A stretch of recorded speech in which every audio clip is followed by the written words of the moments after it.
रूस और यूक्रेन युद्ध में महीनों की लड़ाई के बाद अब नया मोड़ आ गया है। यूक्रेन की सेना ने रूस के अंदर करीब 10 किमी तक घुसपैठ कर ली है। 1000 किलोमीटर के इलाके पर कब्जा कर लिया है। दूसरे विश्व युद्ध के बाद पहली बार ऐसा हुआ है कि रूसी इलाके पर दुश्मन का कब्जा हुआ है। इसके बाद से ही रूसी सेना काफी दबाव में है और वह जवाबी पलटवार कर रही है। इस बीच रूस में अब मांग हो रही है कि पुतिन सरकार ब्रिटेन के लंदन शहर और अमेरिका के न्यूयॉर्क शहर पर परमाणु हमला कर दे।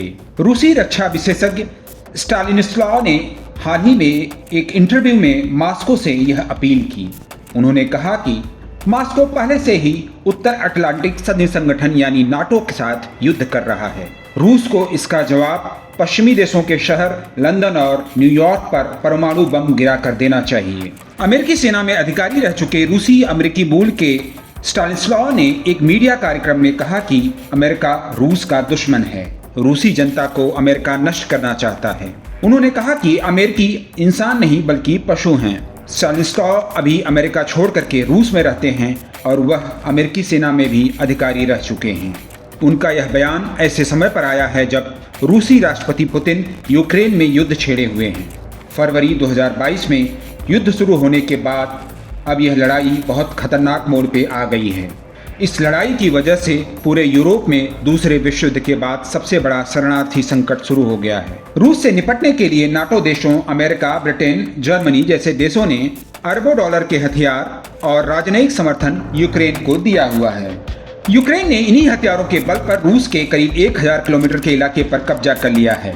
इससे रूस भड़का हुआ है और वहां की जनता भी इसका खुलकर विरोध कर रही है। स्टानिस्लाव ने कहा कि अगर हम इस युद्ध को खत्म करना चाहते हैं तो हमें यूक्रेन की सेना को पूरी तरह से खत्म करना होगा। उन्हें हराना नहीं बल्कि यूक्रेनी सेना का पूरी तरह से विनाश करना होगा। उन्हें बंदी नहीं बनाना होगा बल्कि लाशें बिछनी चाहिए, लाशों का पहाड़ बनना चाहिए। उन्होंने पुतिन से यह भी कहा कि रूस पहले से ही नाटो के साथ युद्ध में है और उन्हें या तो एक विकल्प दो या फिर परमाणु हमले के लिए आगे बढ़ो जैसा काम करना होगा। इससे पहले 6 अगस्त को यूक्रेन की सेना ने रूस के कुर्स्क इलाके पर हमला कर दिया था। यूक्रेनी सेना ने करीब 10 किलोमीटर के इलाके पर अब तक कब्जा कर लिया है। 2 महत्वपूर्ण पुलों को भी यूक्रेन की सेना ने उड़ा दिया है। कुर्स्क इलाके में ही रूस का परमाणु ऊर्जा केंद्र है जहां से बिजली बड़े पैमाने पर पैदा होती है। शनिवार को रूस के विदेश मंत्रालय ने आरोप लगाया कि यूक्रेन की सेना इस परमाणु बिजली केंद्र को निशाना बना रही है। स्टानिस्लाव ने भी इस खतरे को दोहराया और उन्होंने कहा कि यह हमला परमाणु सामग्री के साथ किया गया है। रूस की जमीन पर रिएक्टर के अंदर परमाणु धमाका करने का प्रयास है। यह सीधे तौर पर उकसावे की कार्रवाई है और यूक्रेन को धरती से खत्म करने की जरूरत है। इसने रणनीतिक परमाणु बम की सीमा को भी पार कर लिया है। यह खुला युद्ध है और इसके जवाब में एक अमेरिकी शहर या ब्रिटेन के लंदन शहर को धरती से मिटाना होगा।